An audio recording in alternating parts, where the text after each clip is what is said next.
همداران عزیز سلام علیکم. امروز 20 اپریل سال 2025 قرار دارم در حوالی خودم در شهر دوشنبه محله اسپیچک خانه ما مهمانی آمده است اکای حاجی عبدالله از ناحیه رشت. سلام علیکم. سلام علیکم. علیکم السلام. حاجی عبدالله گفتم اینجا شین بجای من سخن گفت که نه شرم داشت گفت که نوار میکنم در پشتی تلفن ایستاده سخن میکرده است. گفتم خیلی مالش هم قدر گفتم حاجی عبدالله با خانه من او دستاویز آمد. من گفتم همین عادتش رو نپرتاید، عادت خوب دارد. عادت خوب هم نوکش کم آورده است. سیب بسیار آورده است، نوک کم. خیلی خدا با شکر میگن اسب تحفه که دیگه دندانش رو نگاه نمیکنن. میگیرن دندانش رو نگاه نمیکنن. برای رحمت حاجی بو. سلام علیکم. عبدالله جوره جان. سلام. هم دوران نزدیک درباره نوک محله خودمون، نوک غر میگوین نه نوک غرمی. این نوشبوتی نه نوکا؟ نوک ما میگیم نوک غرمی. و سیب جوناتان. این جوناتان همین نیولش کجا دیگه؟ کافکاس. کافکاس؟ کافکاس. این چی؟ نوک محلی خودمونم منطقه غرب.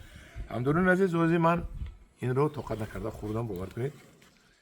این رو حد میکنید وقتی که ناو از تخونه میبروید این یک هفته ایست بزرگ بعد به مزه میشود. بعد کمتر آبش میپرد یا که شیرینیش میپرد درونش به پوک میشه دیگه حاضر باز وقتی خوردنش وقتی خوردن همین مونده است. حاضر شما هر سالی چند تونه میگیرید؟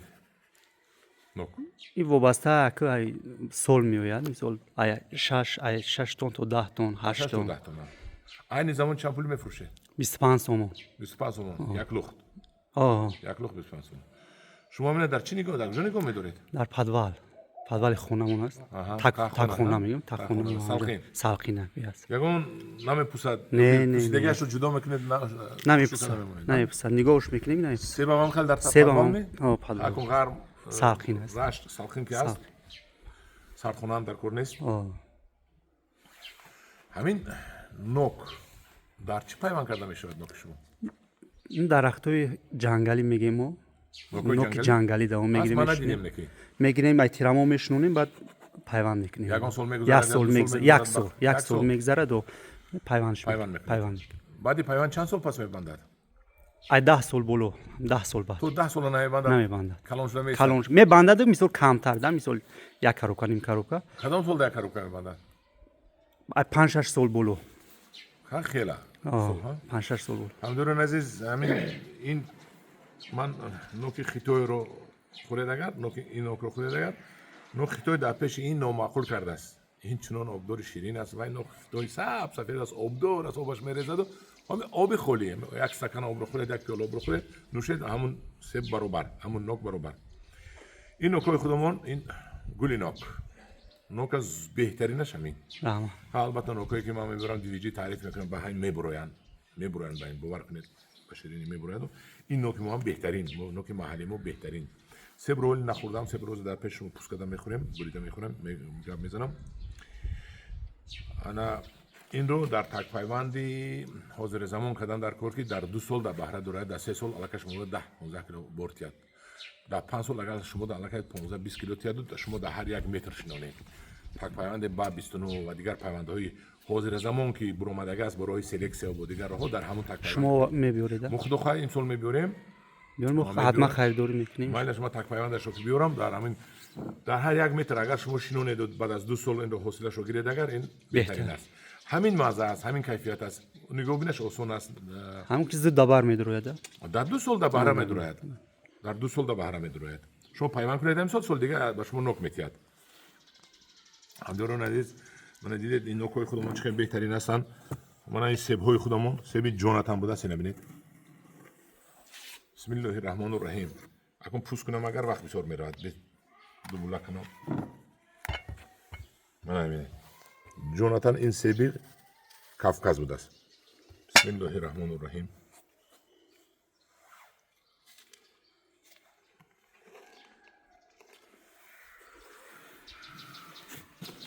آبش خیر. آبدور اگر هم خیلی 3 روز 4 روز 1 هفته در پرداخت ایستاد اگر آبش میپرد. حاضرش از تخونه گرفته میشود. نکی من اوچقه نوک. من دارم عزیز منم بخو کنید.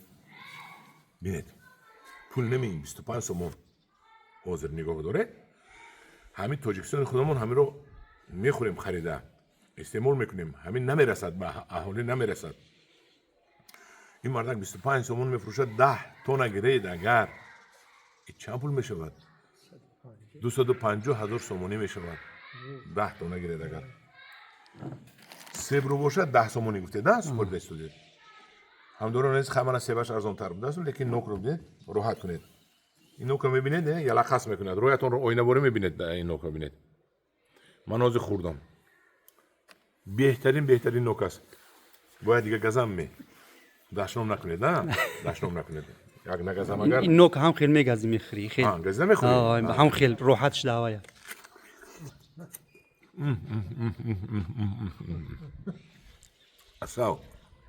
اصل میخوریه